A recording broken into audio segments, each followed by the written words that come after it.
다음 주부터 사순절 절기로 들어가게 됩니다. 그래서 우리가 여태 계속 고린도전서 말씀을 봐왔는데요. 오늘로 마무리를 하고 다음 주부터는 사순절 절기 설교를 들어가게 될 것 같습니다. 그래서 마지막 정리하기 전에 제가 간단한 질문을 던져드리고 싶어요. 설문조사 같은 건데요. 제가 보기를 드릴 겁니다. 1, 2, 3, 4를 드릴 건데 제가 4번 먼저 말씀드릴게요. 4번이 뭐냐면 이번 고린도전서에 관련된 말씀을 별로 주의 깊게 듣지 않아서 잘 안 들어서 기억도 안 나고 잘 모르겠습니다. 이게 4번이에요. 그러니까 웬만하면 앞에 1, 2, 3번 중에서 골라주시면 좋을 것 같아요. 자, 그동안 고린도전서 말씀을 계속 선포하면서 굉장히 강하게 선포되는 메시지가 많았어요. 교회에 주시는 말씀인데 굉장히 뭔가를 해라, 또 혹은 이런 거 절대 하면 안 된다라는 그런 말씀이 굉장히 압박감을 주고 부담을 주는 그런 말씀으로 선포되었다는 그런 느낌이 있어서 보기를 드립니다. 1번, 굉장히 스트레스가 있었다, 압박감이 있었다, 부담이 있었다. 자, 2번, 그런 압박감이 조금 있었다. 3번, 압박감이 전혀 없었다. 자, 4번은 아까 말씀드린 대로 잘 안 들어서 기억도 안 나고 잘 모르겠다. 자, 압박감이 많이 됐다는 1번 혹시 손 들어봐 주시겠어요? 자, 부담이 조금 되었다. 2번 손 들어봐 주십시오. 자, 3번 전혀 부담되지 않았다. 예. 4번 그럼 나머지 분들은 4번으로 제가 알고 있겠습니다. 전혀 기억나지 않고 잘 모르겠다. 예. 사실은 여러분이 많이 압박감을 받으셨기를 바랬습니다. 사실 내용이 그래요. 굉장히 강한 압박감을 주는 내용, 그러니까 현대교회에서 설교하는 트렌드와 조금 어긋나죠. 굉장히 강하게 계속 뒤에서 밀어붙이는 것 같은 그런 느낌을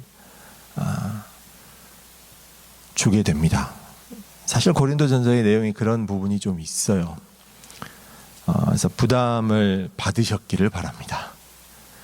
오늘 마지막 부활에 관한 이야기인데요. 바울이 가장 중요한 주제를 끝까지 놓고 있다가 가장 마지막에 이 부활에 관한 이야기를 하면서 마무리를 합니다.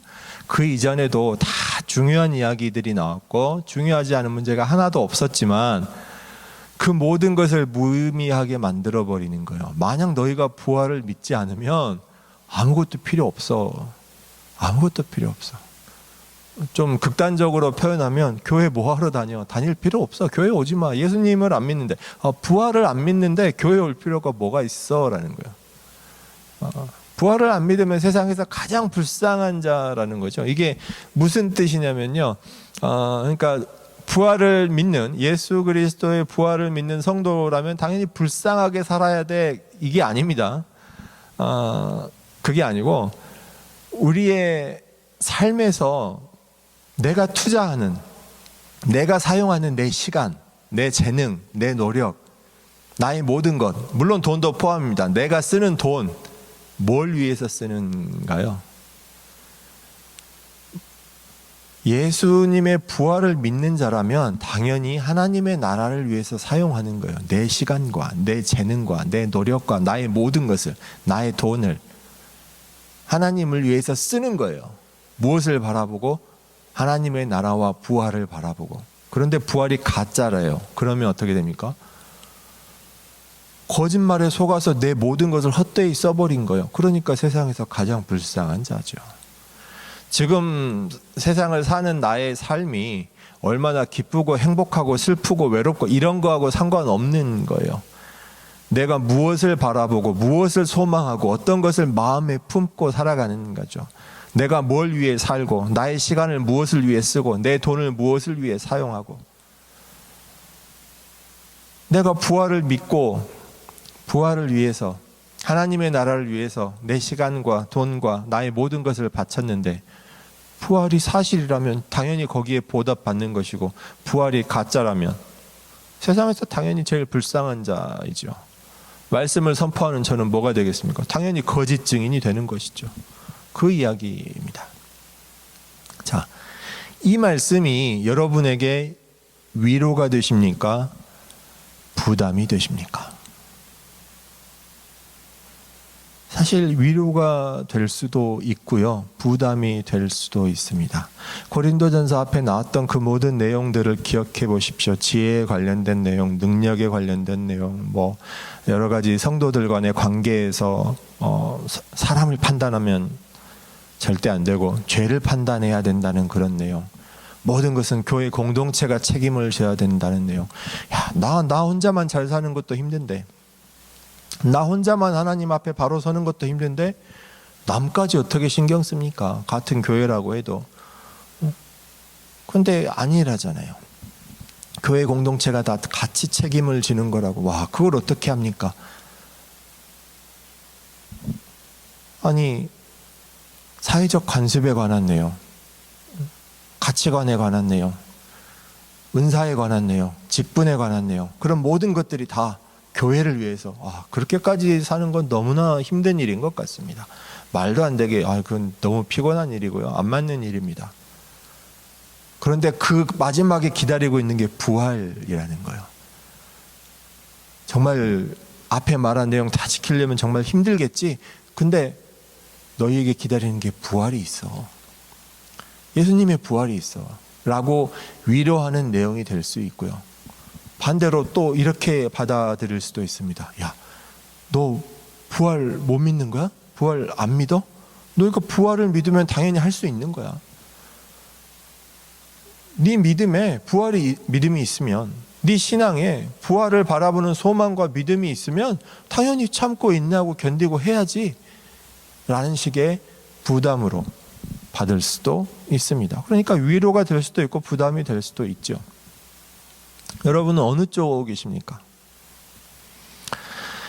제가 오늘 고린도전서 말씀을 마무리하면서 제 기억으로는 지금 한 번도 장기적인 숙제를 성도분들께 제가 드린 적이 없는데 오늘 처음으로 숙제를 한번 드려볼까 해요. 숙제 검사는 하지 않겠습니다. 하지만 숙제를 드리려고 하는데 그게 뭐냐면 말씀 노트에 관한 이야기입니다. 말씀 노트를 한번 다 작성을 해보셨으면 좋겠어요. 여러분 중에 성경 필사 하시는 분이, 제가 예전에, 죄송합니다, 성도분 성함은 기억나지 않지만 우리 성도분들 중에 성경 필사 하셨던 분이 있는 걸로 제가 알고 있습니다. 혹은 제가 잘 몰라서 그렇지 더 많은 여러분들이 더 하셨을 수도 있습니다. 제 주변에 우리 교회 성도는 아니지만 성경 필사하시는 분이 꽤 있는 걸로 알고 있어요. 성경 필사하면 당연히 유익함이 있죠. 경건에 도움이 되고 성경 필사를 통해서 많은 은혜를 받을 수도 있습니다. 근데 제가 드리는 말씀 노트는 성경 필사는 아니에요. 어떤 거냐면, 먼저 시작 단계의 성경 노트부터 말씀을 드릴게요. 성경 말씀을 평소에 이제 쭉 보실 거 아니에요? 평소에 보실 때 어떤 방식으로 보시나요? 어떤 분들은 창세기만 열심히 보시는 분들이 있죠. 새해가 되면 그래, 창세기부터 금년에는 꼭 말씀을 더 집중해서 잘 보겠어, 창세기 열심히 보고 출애굽기까지 성공하고 보통 레위기나 민수기 가서 실패하는 그런 패턴이 계속 반복되는 경우도 있고요. 아니면 마태복음서만 열심히 보시는 분들도 있고. 제가 드리는 이 숙제, 이 말씀 노트는 뭐냐면, 말씀을 보시면서 성경에 있는 말을 바꾸지 마시고 내가 이해한 내 말로 노트에 적어 보세요. 단, 이걸 다 적으면 필사나 다름이 없잖아요. 그래서 5문장, 10문장 정도를 한두 문장으로 줄여서 쓰시는 거예요. 그러니까 성경에 보시면 작은 글씨 혹은 컬러풀한 글씨로 소제목 같은 게 있죠. 그거 100개 쓰시면 안 되고요. 성경을 쭉 보시고 내가 이해한 나의 언어로 줄여서 요약해서 서머라이즈 하시는 거죠. 성경 전체를. 그래서 우리가 본 고린도전서 말씀이 16장까지 있는데 고린도전서 16장의 말씀을 그런 식으로 내가 나만의 고린도전서 말씀 노트를 작성하게 되면 보통 한 2페이지 내지 3페이지 정도로 기록하게 됩니다. 어떤 유익이 있냐면요. 고린도전서 말씀을 전체를 다 내가 머릿속에, 고린도전서만이 아니죠. 성경 전체를 내가 다 머릿속에 기억하고 알고 있으면 뭐 그 이상의 유익이 없겠죠. 하지만 그게 잘 안 되거든요. 너무 분량이 많아서. 그런데 이런 식으로 말씀 노트를 내 언어로, 내 말로 기록해서 보게 되면요. 성경 하나하나 디테일한 내용은 기억하지 못해도 성경 전체의 줄거리가 내 머릿속에 남게 됩니다. 그래서 나중에 필요한 말씀을 찾을 때도 훨씬 도움이 되고, 성경 한 구절 기억하지 못해도 하나님께서 이 말씀을 통해서 어떤 메시지를 내게 주시는지 기억하기 훨씬 쉽게 됩니다. 한 번만 하시는 게 아니라 2번째, 3번째 노트를 쓰실 수가 있어요. 그러면 마치 책도 초판본이 있고 개정한 중보판 있듯이 고린도전서 말씀도 쓰면 1번째 노트, 2번째 노트, 3번째 노트를 쓰실 수가 있어요. 시작 단계는 이렇게 그냥 요약해서 짧게 줄여서 쓰기만 해보시고, 2번째 중간 단계에서는 뭘 하실 수 있냐면 거기에 더해서 하나님께서 이 말씀을 통해서 내게 뭘 원하실까를 한번 써보는 거예요. 그럼 이게 또 굉장히 큰 도움이 됩니다. 절대로 성경 전체를 다 해야 된다는 의무감을 가지실 필요는 없어요. 사실 굉장히 큰 도움이 되는 성경도 있지만, 예를 들어 스토리가 주가 되는 성경이나 역사가 기록된 성경책 같은 경우는 굉장히 큰 도움이 됩니다. 또 실제로 작성하기도 굉장히 쉬워요. 근데 반대로 거의 불가능한 성경도 있습니다. 예를 들어 시편 같은 경우는 쓸 수 없어요. 시편은 그렇게 말씀 노트로 요약해서 쓸 수도 없고 쓸 필요도 없죠.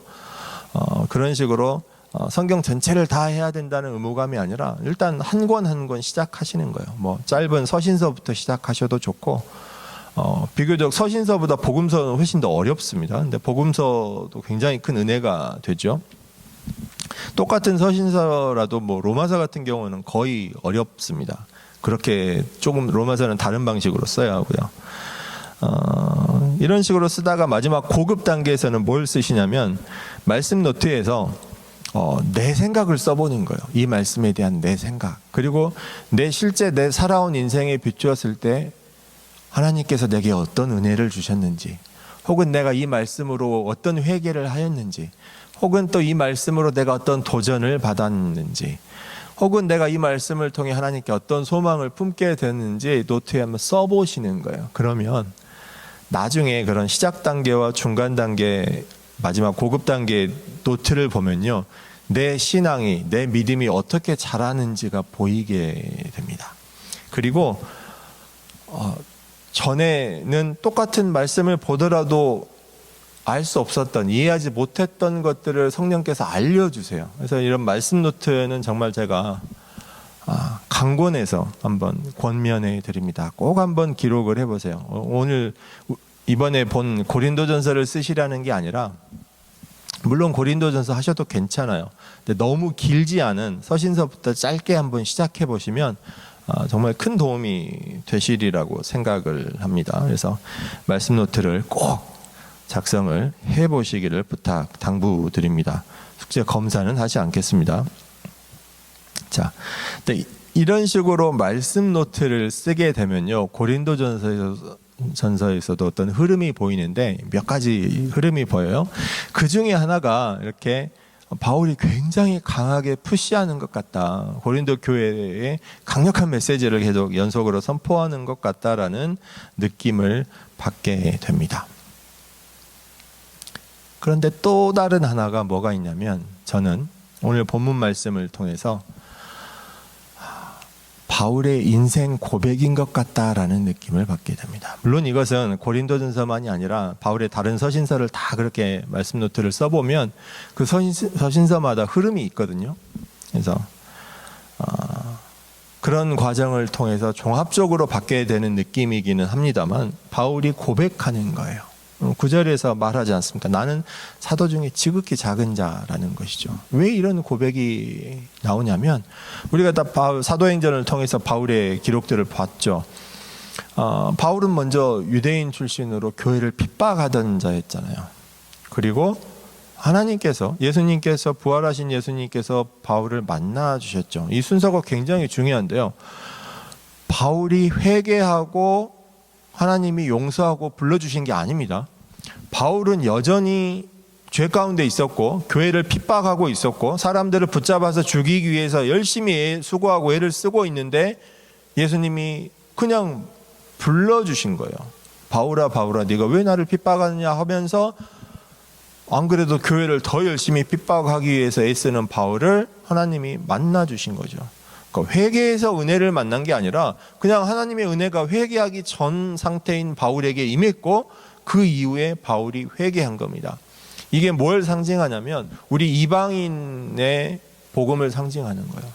우리 이방인들이 하나님을 모르기 때문에, 예수 그리스도를 모르기 때문에 먼저 회개할 수 없는 거예요. 그런데 하나님의 은혜가 먼저 임하는 거죠. 그리고 하나님을 알게 되고 내 죄를 알게 되고 하나님 앞에 회개하는 겁니다. 이 과정을 먼저 바울을 통해 보여주셨어요. 또 바울의 인생이 왜 중요하느냐면, 자, 바울이 하나님께 선택을 받고 부르심을 받아서 예수님을 만나서 회개했죠. 용서를 받았다고 하겠습니다. 자, 제가 속건제 이야기를 드리면서 계속해서 말씀드린 게 있습니다. 물론 하나님께서 죄를 용서하시면 우리가 다 용서받고 은혜 받은 것이지만 그걸로 모든 것이 끝나느냐? 그게 아니라고 말씀드렸어요. 많은 현대 성도분들이 착각하는 건데, 우리가 인간 사회에서 관계를 맺으면서 살다 보면 사람들 사이의 관계에서 죄도 우리가 감당을 해야 되기 때문에 그 부분에 대한 회개와 용서도 반드시 필요하다고 말씀드렸고, 그것이 구약에서는 속건제의 영역으로 나타났다고 말씀을 드렸어요. 바울은 어떻습니까? 자, 하나님께서 부르시고 용서를 받았지만 교회에서 바울을 바라보는 시각은 어떨까요? 바울이 붙잡아서 감옥에 가두고 순교하고 잡아 죽인 사람들, 그들의 가족은요, 그들의 친구는요, 어떤 눈으로 바울을 바라보겠습니까? 바울에게 가서 복수하고 원수를 갚고 그렇게는 하지 않겠지만 절대로 바울을 좋은 눈으로 바라볼 수는 없는 거예요. 그래서 바울은 그가 한 사역이나 교회에 남긴 발자취나 업적에 비해서 절대 교회 안에 이너서클에 들지 못합니다. 바울이 예루살렘 총회에 갔을 때 받은 대접을 생각해 보면 너무나 잘 드러나고 있죠. 물론 바나바처럼 바울을 잘 용납한 사람도 있어요. 또 야고보는 자기 예루살렘 총회를 맡은 그 책임 때문에라도 바울을 받아들이는 모습을 보여주는데, 그 외에 교회의 핵심 계층에 전혀 이르지 못합니다. 그럼 또 반면에 유대인 공동체에서는 어떨까요? 바울은 완전히 배신자죠. 정말 열심으로 교회를 핍박하던 사람이 갑자기 돌아서서 반대로 교회의 핵심 인물이 되었으니 유대인 공동체에서는 완전히 배신자인 겁니다. 한쪽에서는 핍박자고 한쪽에서는 배신자죠. 영원히 어느 쪽에도 서지 못합니다. 바울이 설 곳은 이방인밖에는 없었어요. 거의 반강제로 그렇게 된 겁니다. 심지어 하나님께서는 그 육신에도 가시를 주셔서 처음에 다메섹 도상에서 치셨던 그 눈이 영원히 회복되지 못해요. 여기서 영원히 회복되지 못한다는 건 앞을 보지 못했다는 게 아니라 끊임없이 눈으로 인한 고통으로 시달리게 됩니다. 아니, 죽은 사람도 살리는 바울의 기도의 능력으로 하나님께 3번이나 기도했다고 하잖아요. 계속 반복해서 기도하는데 하나님이 안 들어주시잖아요. 공식적으로 그만 기도하라고, 안 들어줄 거라고. 그런 육체의 가시를 품고 정말 힘들게 고난 가운데 평생을 하나님 앞에 헌신합니다.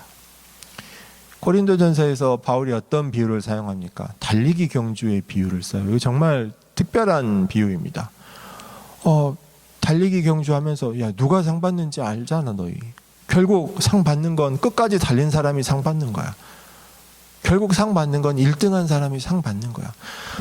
사실 성경적인 원리에 보면 별로 어울리는, 우리가 흔히 볼 수 있는 그런 건 아니에요. 하나님의 은혜가 꼭 뭐 1등한 사람에게 주어지는 건 아닌데 꼭 뭐 달리기 경주해가지고 1등한 사람만 상 받는다는 거야? 이렇게 의문을 가지기가 쉽죠.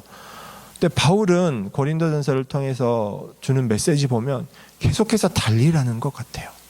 야, 왜 너희 달리지 않아? 너희 앞에 이 부활이라는 큰 열매가 있는데, 너에게 주어진 사명이 이렇게 큰데 왜 달리지 않아? 고린도 교회에 일어난 여러 가지 분쟁을 보면서, 싸움을 보면서, 야, 니네 제정신이야? 니네 그렇게 그럴 정신이 있어? 지금 너희는 정말 하나님의 나라를 위해서, 최선을 위해서 달려야 될 텐데 뭐 하고 있는 거야? 왜 한눈 팔고 있지? 왜 다른 곳으로 가려고 하는 거야? 그런 메시지를 계속 주고 있는 것만 같습니다. 이것이 가능한 것은 바로 바울의 그 인생 경험을 통한 고백이기 때문에 그렇습니다. 바울은 굉장히 큰 자부심을 갖고 있던 사람이었어요. 자기가 로마 시민권 가지고 있었다고 성경에 몇 번 나오잖아요. 이게 어떤 의미냐면요, 요새 뭐 얼마 전에 트럼프가 뭐 5밀리언? 500만 불 내면 뭐 골드카드 준다고 그랬다면서요. 그거보다 훨씬 더 큰 겁니다. 왜냐하면 유태인들은 헬라 제국이나 로마 제국 하에서 신분의 보호를 제대로 받지 못하고 있었어요. 땅도 가지지 못했습니다. 그러니까 가장 많이 종사한 게 금융업이었죠. 말이 좋아서 금융업이지 사채업인 거예요. 고리대 사채업 종사하고 또 상업에 종사하는 사람들이 일부 있었고, 헬라 제국의 신분이 높은 사람 혹은 로마인들에게 있어서 그건 좋은 먹잇감이죠. 불법적인 수단을 이용해서 재산을 뺏을 수도 있고, 좀 약해 보이는 사람에게는 얼마든지 재산을 뺏어버릴 수 있는 그냥 먹잇감에 불과한 거죠. 그럼 반대로 유태인 입장에서 보면 항상 불안한 거예요. 내가 할 수 있는 건 돈 버는 것밖에 없는데, 그 돈이 때로는 나를 든든하게 지켜주는 게 아니라 오히려 그냥 다른 힘이 있는 로마 사람에게 걸려서 전 재산을 다 뺏기고 죽게 될 수도 있는, 얼마나 그런 불안감에 시달립니까? 그런데 로마 시민권을 가지면 최후의 보루가 되는 거예요. 마지막에 황제에게 탄원해서 황제 앞에서 심판을 받을 수 있는 권리가 있어요.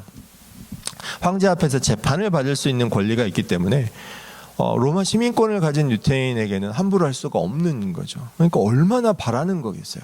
근데 바울은 난 날 때부터 로마 시민권 가진 사람이야 라는 게 있었죠. 또 뭐라고 합니까? 야, 나는 베냐민 지파 사람이야 라고 자랑을 합니다. 우리가 볼 때는 뭐 유태인이 다 유태인이지 뭐 베냐민 지파가 뭐 별거야? 베냐민 지파가 대단한 거야? 이렇게 생각할 수 있는데 그런 뜻이 아니고요. 이때 당시에는 성경에, 구약 성경에 나오는 모압, 암몬, 에돔 지파 이런 사람들이 다 유태인으로 편입된 시기예요. 그러니까 예수님 오시기 한 100년, 150년 전쯤에 하스모니아 왕가가 전쟁을 일으켜서 주변 왕국을 통합하면서 모압 사람들, 암몬 사람들, 에돔 사람들을 다 유태인으로 만들어 버립니다. 그러니까 유태인 안에 우리가 아는 이스라엘 12지파만 있는 게 아니에요, 사실은. 굉장히 다른 사람들이 많이 섞여버린 시기예요, 이때는. 그러니까 바울이 자랑하는 거죠. 나는 원래 정통 유대인이야 라고 말하는 겁니다. 무슨 베냐민 지파가 뭐 유다 지파보다 우월해 이런 뜻이 아니고, 나는 모압 사람이나 암몬 사람이 아니라 나 베냐민 지파 사람이야 자랑하는 거죠. 또 굉장히 훌륭한 교육을 받았잖아요. 율법 교육을 다 받아서 자부심을 갖고 있던 사람인데, 예수님을 만나서 쓰러진 후로는 그 인생이 어떻게 됐습니까? 겉으로 보기에는 굉장히 비참해졌어요. 유태인 커뮤니티에도 끼지 못하고, 그렇다고 교회의 핵심층으로 들어가지도 못하고, 원래 자기 출신은 굉장히 최상층 엘리트 계층이라고, 유태인 사회에서는 엘리트 계층이라고 할 수 있었는데 사회적 지위는 떨어져서 이쪽에도 끼지 못하고 저쪽에도 끼지 못하고, 심지어 몸에 질병까지 가지고 끊임없이 달릴 수밖에 없는, 내가 사역하고 싶은 곳에서도 하나님이 사역하지 못하게, 야, 기껏 열심히 전도해서 아시아 지역에 기반 잡아놨더니, 여기서 말하는 터키 동부 지역이죠. 소위 요한계시록에 나오는 7교회가 다 여기에 있던 교회들입니다. 하나님이 아니야, 너 여기 있으면 안 돼, 유럽으로 가, 강제로 보내시잖아요. 끊임없이 그 인생은 달려가야만 하는 인생입니다. 그래서 고백하는 거예요. 내가 사도 중에 제일 고생했다라고. 내가 제일 핍박받았고 내가 제일 고생했다라고 고백하는 거예요. 그러면서 고백합니다. 나의 나 된 것은 다 하나님 은혜라. 그렇게 고생해서 정말 교회를 많이 세우고 많은 사람들을 하나님께로 돌이키고 복음을 전했는데 그것이 내가 한 것이 아니라 하나님께서 하셨다는 거예요.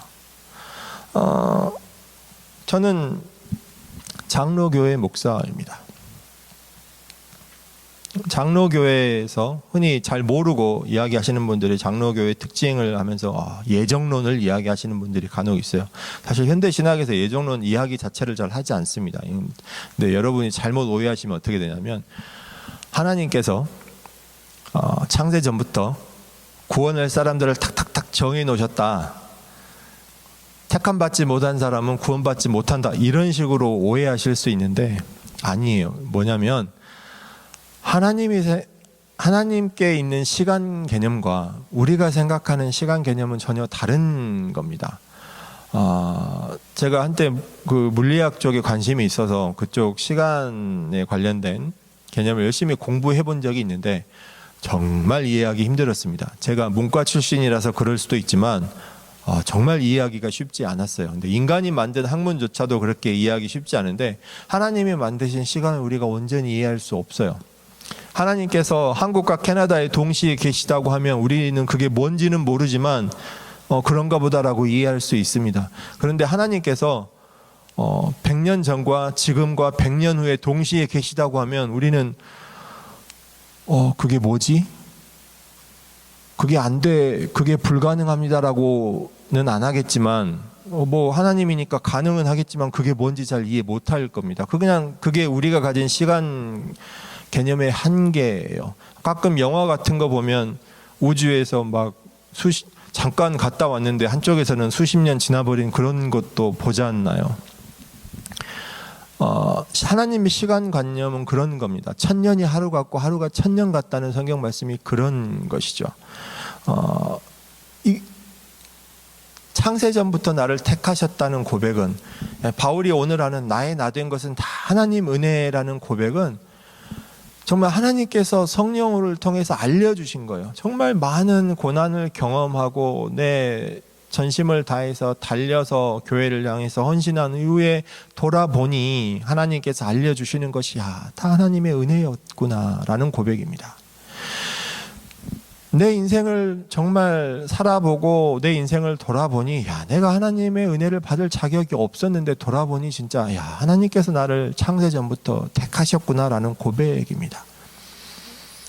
내가 정말 은혜 받을 자격이 없었던 사람인데 내 어미의 복중에 있을 때부터 하나님께서 나를 선택하시고 복 주셨구나라는 고백이자 찬송인 겁니다. 오늘 바울의 내가 나의 나 된 것은 다 하나님 은혜라는 고백이 바로 이와 같은 고백입니다. 내가 모든 사도보다 더 많이 수고했으나 내가 한 것이 아니요 오직 나와 함께 하신 하나님의 은혜로다. 오늘 메시지의 중심은 부활에 있었습니다. 사랑하는 성도 여러분, 제가 아담과 하와 이야기하면서 선악과 이야기를 한 적이 있죠. 그것도 뭐 신학적으로 다 체계적으로 정리해 드리는 게 아니라 그 중에 중요한 이야기를 말씀드렸어요. 정말 중요한 건 하나님 중심으로 판단하는 게 아니라 나를 기준으로 판단하기 때문에, 그래서 우리가 사망의 길에 이를 수밖에 없었다는 것이죠. 그럼 우리가 부활하신 그리스도를 믿는다면 어떻게 됩니까? 그게 바뀌어야 되는 겁니다. 내가 예수님을 믿습니다 하고 저절로 천국에 짜잔하고 입장하는 게 아니고, 내가 선악과의 영향으로 하나님 기준이 아니라 내 기준으로 판단하고, 좋고 나쁨을 내 기준으로 생각하고, 옳고 바른 것을 내 기준으로 생각하고, 세상 살아가는 기준이 내 시간을 사용하고 내 노력을 사용하고 내 돈을 쓰는 기준이 내 기준으로 바뀐 것처럼, 그래서 사망에 이른 것처럼 이제는 그게 하나님 기준으로 바뀌어야 되는 거예요. 그게 가능하십니까? 불가능에 가깝도록 어렵습니다. 그게 가능했던 사람이 하나님께서 에녹을 예로 드셨어요. 어떤 분들은 착각합니다. 에녹이란 사람이 어떤 인생을 살았기에, 정말 그게 중요했으면 하나님께서 에녹이 어떤 삶을 살았는지 자세히 기록했을 겁니다. 근데 아무 기록이 없어요. 그냥 짧게 나옵니다. 하나님과 동행하였다라는 그것밖에 없어요. 자, 성경에 사망하지 않고 죽지 않은 딱 두 사람 있죠. 한 사람은 에녹이고 한 사람은 엘리야인데 두 가지를 상징합니다. 에녹은 뭘 상징합니까? 자신의 힘으로 하나님과 동행하면 되는 거예요. 저는 그럴 자신이 없습니다. 그럴 능력도 없고요. 아마 세상 그 어느 누구도 그런 사람은 없을 겁니다. 그래서 우리가 의지할 것은 엘리야의 패턴이죠. 엘리야가 뭘 상징합니까? 엘리야는 주님의 길을 예비한 자였죠. 예수 그리스도의 오심을 예비한 사람입니다. 예수 그리스도의 부활을 믿으면 엘리야가 사망하지 않은 것처럼 우리도 사망하지 않게 되는 거예요. 그게 오늘 본문에서 말하는 아담으로 인해서 사망한 것처럼 그리스도로 인해서 우리는 생명의 길에 이르게 되는 것입니다. 그러면 우리가 예수님을 단순히 믿는다고 고백하고 끝나는 게 아니라 내가 에녹과 같이 하나님과 내 스스로 힘으로 동행할 수는 없겠으나 하나님을 믿는다고 고백하였기 때문에 사실 그 생명의 길이 복음서가 기록하고 모든 서신서가 기록하는 그런 내용인데 이런 것들을 뒷받침하는 정말 강한 끝까지 바울이 가장 마지막까지 강조하는 게 16장 22절에 나와요. 뭐라고 하냐면 주를 사랑하지 않는 자는 저주를 받을지어다. 바울이 서신서를 기록하면서 항상 축복의 말들을 씁니다. 우리가 사실 편지 쓸 때도 그렇잖아요. 누구누구에게 뭐 편지 보내면서 인사말도 없이 그냥 본론부터 쓰지 않잖아요. 더 그랬죠. 축복의 인사말을 쓰고 본론 다 쓰고 마지막 마무리하면서도 축복의 말을 합니다. 그런데 정말로 특별하게 저주의 말을 한 2번 정도 사용해요. 오늘 고린도전서에 나오고 또 갈라디아서에도 잠깐 나옵니다. 근데 그 내용이 뭐냐? 주를 사랑하지 않는 자는 저주를 받는 거예요. 이게 얼마나 무서운 말씀인지 몰라요. 구약 성경에 보면 누가 저주를 받습니까? 하나님의 말씀을 지키지 않으면 저주를 받습니다. 또 하나님을 저주하는 자는 당연히 저주를 받죠. 또 하나님의 회중을 저주하는 자는 저주를 받습니다. 또 아브라함처럼 하나님께서 특별하게 선택하신 사람, 하나님께서 복 주신 사람을 저주하는 자는 저주를 받죠. 그런 일들이 기록됩니다. 그런데 그 모든 것보다 훨씬 더 강한 것 같아요. 내가 주를 사랑하지 않으면 저주를 받는 거예요. 교회를 바라보시기 바랍니다. 눈을 들어 교회를 보십시오. 과연 주를 사랑하고 있는지, 세상을 사랑하고 있는지, 혹시 다른 것에 눈이 팔려 있지 않는지. 하나님의 나라라는 결승선이 저 앞에 있는데 그곳을 향해 달려가는 게 아니라 세상 다른 것을 향해서 달려가고 있지는 않은지. 그건 주를 사랑하지 않는 겁니다. 주를 사랑하면 하나님 나라를 향해서 달려갈 수밖에 없는 거예요. 사랑하는 성도 여러분, 오직 예수 그리스도의 부활을 믿고 예수님을 사랑하는 자가 되시기를 주님의 이름으로 축원합니다. 바울의 경고가 고린도 교회를 향해서 어떤 마음을 품고 메시지를 던졌는지 이루 말할 수 없는 감정이 내 안에 주어지는데 말로 표현하기는 정말 힘든 것 같아요. 바울이 아니면 이해할 수 없을 겁니다. 평생의 고난을 통해서 모든 것을 포기하고 육체의 가시를 품고 모든 것을 포기하고 하나님을 향해서 달려간 그가 세운 교회에게 사랑으로 고린도전서 13장에 사랑을 그렇게 말해놓고 바로 저주의 경고를 합니다. 주를 사랑하지 않는 자는 저주를 받을지어다. 이 말씀이 우리에게 임하는 일이 있어서는 절대로 안 되겠죠. 사랑하는 성도 여러분, 주님을 사랑하시기 바랍니다. 그 길이 바로 생명의 길입니다. 이것이 가능한 것은 우리의 삶을 돌아볼 때 바울과 같이 고백할 수 있어서입니다.